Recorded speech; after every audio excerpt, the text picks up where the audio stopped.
Welcome back. 1-1 at the break at the Emirates Stadium between Arsenal and Manchester United. They're always eventful. Sprung into life with those 2 goals. What have you made of it? Yeah. No, I thought Arsenal were the better side in the first half. And Manchester United struggled to play through the pitch. I think they ended up going long on a couple of occasions. It's not really what Erik ten Hag wants to do. He wants to play out from the back. And we've seen them counter-attacking to devastating effect over the years. And that's what they did when Kai Havertz made the mistake of a square pass. And that was their main sort of part that they played in that first half, Manchester United. It was a brilliant counter-attack, finished perfectly by Rashford. But in general, it's been Arsenal that have had control of the game. They have, and that's why you had the frustration in which the way Arsenal went behind. Yeah, because it's a mistake. And like I said at the start, Man United, you can't underestimate them simply because of the calibre and quality of player they got. So this is how Man United are playing. This is what they want. They want a counter-attack. It's a poor pass from Kai Havertz across the pitch. And once you get into this situation, you know Rashford wants to come in on the right foot. Somebody maybe should make that adjustment, but they don't make. And it's a brilliant goal. It's a great goal, you know, and exactly how you're believing that Manchester United are going to score a goal through a mistake from Arsenal, because up to this point they're in total control. And then the quality comes through now. Eriksen's great pass, Rashford's ability to come in on his right foot, and you know, even though he got a hand to it, it's a fantastic finish. So that's what you have to be careful of. No matter how much possession you've got, no matter how dominant you're being, Man United can do that to you, no matter how poorly they're playing. And you're sick of the sight of them. That's 6 goals against Arsenal now, his second favourite opponent. Yeah. Straight away, Michael, we noticed this. Mikel Arteta called his captain over as soon as the goal went in. Yeah, and whatever he said worked, because obviously he was the man that got on the end of it a matter of seconds later, Steve. The kickoff was taken and Arsenal got back into the game straight away, which they needed to do. And could, Peter, Manchester United have done any better here? Yeah, I think, I mean, I had a coach who always said to me, or to the team, you know, that you're most vulnerable right after you've scored. You know, you've got to focus, concentrate. I think Martinez shouldn't be running towards what he's doing. He should be running to what the error is. Eriksen should be running back and cover for him. But he runs the other way, Martinez, takes himself out of the game. And I think Dalot as well, looking for a little bit scared of Saka. But I you know, in defending, a lot of the times it's about putting out fires. So you put one fire out and don't think about the next one until you have to put that out.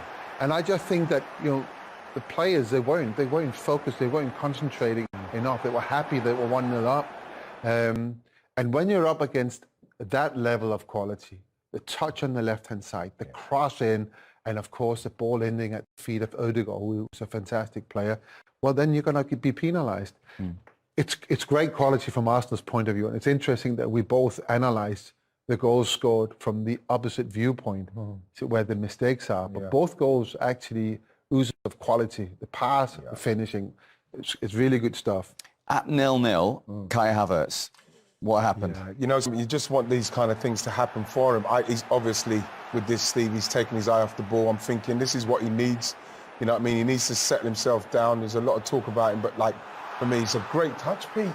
Mike, it's a great touch. Fantastic, sets him up really well. He's kind of just like, he's just slashed his foot at it instead of just watching it. Keep your foot on it. From where you are, anything on target, you probably score. And I think at the moment, that's how it's going for him. You know, it came off from Anthony Martial's hand to get to him, so I can't complain about that. But at the same time, it's the kind of chance that you hope he takes so as he can start to get himself going at Arsenal. You just don't see that, do you? Professional football is like simply missing the ball. If the ball's shooting across at 100 mile an hour, then okay. But it was all calm, and there was a beautiful touch, and it was right in front of him, and he missed the ball. I mean, he missed the ball. You just don't see that. I think you said, didn't you? I haven't seen that in, I haven't seen it for years a long and years. time. Yeah, I haven't seen it for a long time. And how'd you miss the ball? Again, Mike, it's one of those that you're hoping for a new signing, somebody that, you know what I mean, the Arsenal fans are still, we're waiting for it to happen for him. That's in this game, scoring that kind of goal kind of takes you to that place. So I'm just hoping that it can happen. He's struggling for confidence, isn't he? A little bit.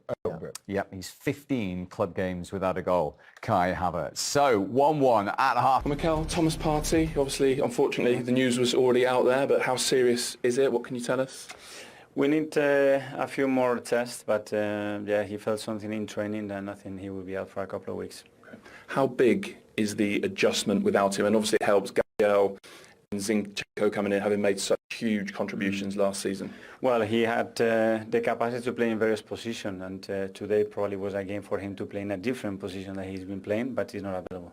Okay, and Eddie Nketiah starts up top. Sometimes as a manager, do you just like to ride the wave of someone having the great news of England, and obviously he's been in terrific form as well? Especially because his performances, the goals he's scoring, the way he's contributing to the team, I think he deserves to start the game. What have you made of your start to the season? 7 points from 9 while trying to develop and evolve. Feels like there's been quite a lot of noise around it, but what have you made of your team's start? Well, we won a title against Manchester City. We played 3 games. We deserve to fully win the 3 games, that's clear. And we get 7 points instead of 9. So keep improving. Every day we have to keep to be better. Win a game like this, how much momentum does it give your early season? That's the game that you want to play. As a player, I'm jealous today I cannot be on that field, in this atmosphere, in this weather, against one of the best teams in the world. As a footballer, it doesn't get much better than this. Okay, enjoy it. Thank you very much. Well, Eric, 2 huge clubs, 2 teams that like to press and attack. In keeping with this fixture's history, do you expect a pretty match today? Yeah, I think so, but I think also 2 teams who can defend very good. So yeah, it's going to be an interesting game where both teams want to take initiative in the game, in and out of possession. So yeah, it can be an interesting game. When 2 teams are looking to dominate, how do you make sure it's your game plan that gets imposed? That's always a challenge, and we are looking for that, to be on the front foot, to be brave on the ball, to give each other options, to run free in the right zones, the movement, the opposite movement. So we're looking for that, and yeah, we will see who will be the upside, and we have to take them out of their comfort zone, but they are willing to do the same with us, I'm sure. We've been really looking forward to seeing Rasmus Højlund, and it looks like we won't have to wait too much longer. How much time could he give you today, and what's he going to bring to this team when he comes on? Yeah, we have to see. I think we have a very good lineup, but he's a threat. We have seen during the training. Liverpool lead Aston Villa by 2-0 in a very eventful first half how we at scouted Anfield. him. Right, let's get into process. goal number 1, You because see already there is plenty to discuss which in energy he this. can bring. He's very good in his movements, and he's very mature. He has a good plan. We will see. I'm sure, but first of all, we're starting with this start 11, but we have a very good player on the bench. Did you think hard about starting Højlund today? No, because he's now, he had a pre-season where he had good value, and now he has 1 week team training, and that's a little bit short to start. And also, lastly, some real depth on the bench for you today with the signings you've made, Bayern Deer and Reguilon and Johnny Evans. It means really good players miss out, but I guess for the course of the season you need that depth. Yeah, you see, I think across the Premier League, a lot of injuries, and I think it's a tough year for everyone with the World Cup in between, short break in the summer, intense tours, etc. You need replace, and you need not only depth, but you need quality in the depth. Okay. Good luck. Thank you. You're welcome. That was interesting. So Peter Schmeichel's got his wish. His Danish counterpart, Rasmus Højlund, is on the bench. You heard why. I guess the challenge is to make sure United are still in the game by a time that he might bring Højlund on. I mean, it's great that he's now available to play, but it's not about one player. It isn't. It's about the team. It's about the club. It's about getting back to what we expect of a team of this magnitude. And it's just one thing, a little thing I'm picking up on when Erik ten Hag is talking. He's talking about when the team has the ball, what he wants to do. And I think some of the shortcomings of the first 3 games has been what the team is doing when they don't have the ball. I don't think they work hard enough. I think to a large extent, the team got bullied by Wolverhampton. The game at Tottenham, we were second best to most things. And of course, the 3-2 win, which was a good win and a good fight back, but 2-0 down in 4 minutes at Old Trafford, there are just certain players on the pitch that are not doing all they have to do in order for Manchester United to work. And we've seen so many examples of other teams in this over this weekend. Brighton yesterday, whenever they don't have the ball, what you need to do, and we're not there yet. And I think that should be a more important topic than what the team is doing when they have the ball. Because everyone can play. That's really interesting. And you said that for a while when United haven't got the ball, haven't you?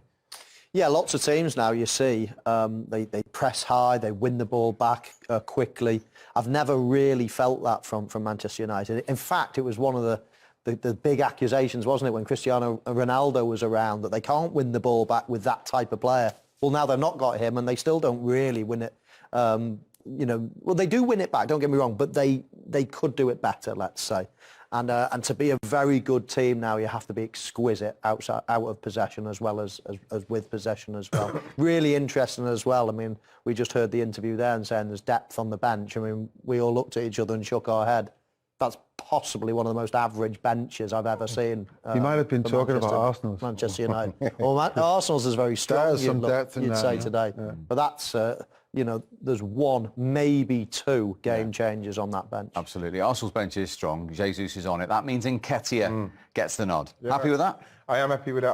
I like the faith that Mikel has shown in him, because Mikel's he's got a lot of faith in him. He's showed a lot of faith in him. I think Eddie's paying it off now. I think what we've seen him capable of coming in and doing, and he can score against one. We know that he is somebody that in the box he's very dangerous, but you could see, especially through this summer, he's bulked himself up, he looks sharper, he looks more intense in what he's doing. His work outside the box is improved no end in what he's doing. His movement in this situation, is fantastic, and then he'll get in there, and then this is what he's improved. This here, keeping Arsenal in that particular part of the pitch, and Arsenal get the opportunity to get the ball in the box and maybe score a goal. Again, you look at his movement here, you're seeing he's right where he should be, and then here he goes. This is what he can do. And when he gets in this situation, you want people to be getting in the box once he's got in there like that. And this is just a fantastic goal. He's just got himself in a nice position once he gets in there. We know that's what Eddie can do. But it's the other stuff. It's all the good stuff what he can do. Like this, again, the fox in the box stuff. Look at the position he's got. It's a very, very good position once Saka gets this ball out here to Fabio. And then once he comes in, it's just the way he keeps himself on side, opens the body, scores the goal.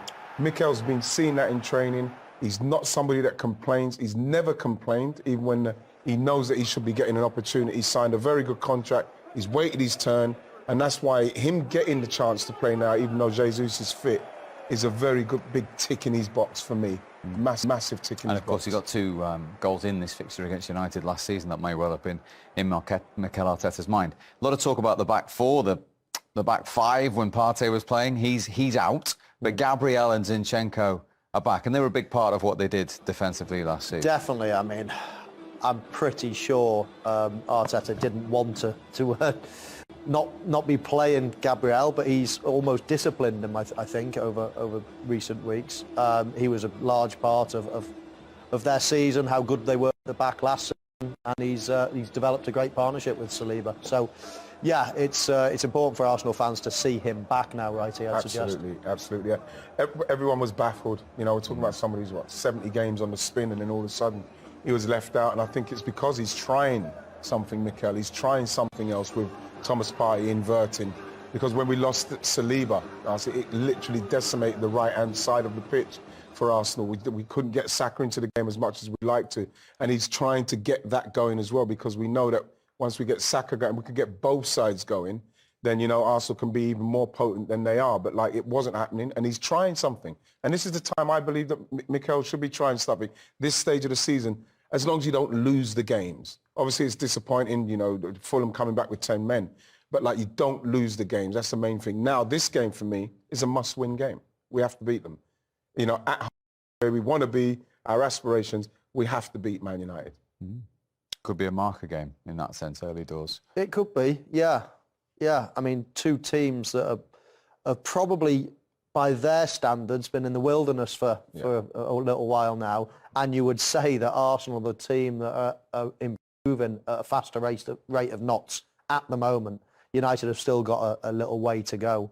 And I mentioned the stat earlier. I mean, United's away record is absolutely shambolic against decent teams. Last season it started poorly again this season with their defeat to Spurs. So not many harder places to go than the Emirates. No. And that's Arsenal's back line. Just a quick word on United. Obviously, no Varane. So Lindelof is in again. And Reguilon's on the bench. two left-backs injured, so Dalot has to play in that position again today.